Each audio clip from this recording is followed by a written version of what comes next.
L'ail qui a par exemple ici, c'est quelque chose qui a été planté en novembre, décembre.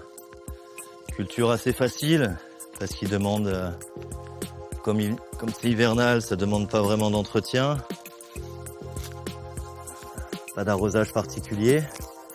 Juste un suivi des plants parce qu'ils peuvent parfois prendre un peu de rouille. Donc on avait vu des petits traitements préventifs à base de plantes, prêle, ortie. Éventuellement bouillie bordelaise, un peu de cuivre pour ceux qui veulent. Et là, ce qu'on a fait, c'est qu'on a noué l'ail.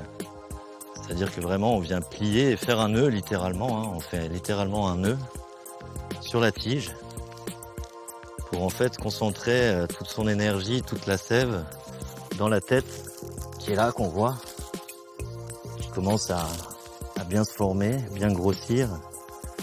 Et on va le laisser comme ça prendre le soleil.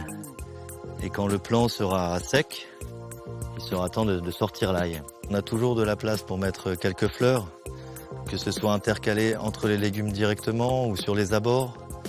Des fleurs mellifères, on a de la lavande. Là, on a des pois de senteur sauvages. Vous voyez qu'il y a une grande diversité. Les capucines, évidemment.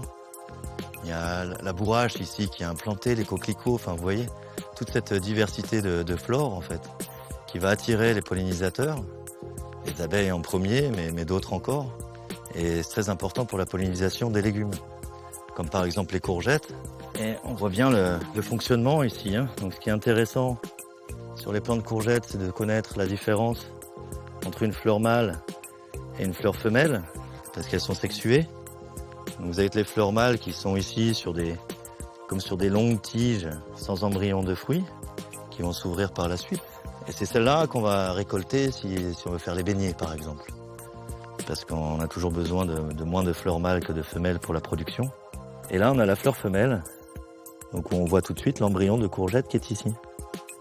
Mais si on n'a pas l'action de pollinisation par les insectes, ce fruit va avorter, va pourrir, et il n'arrivera jamais à maturité.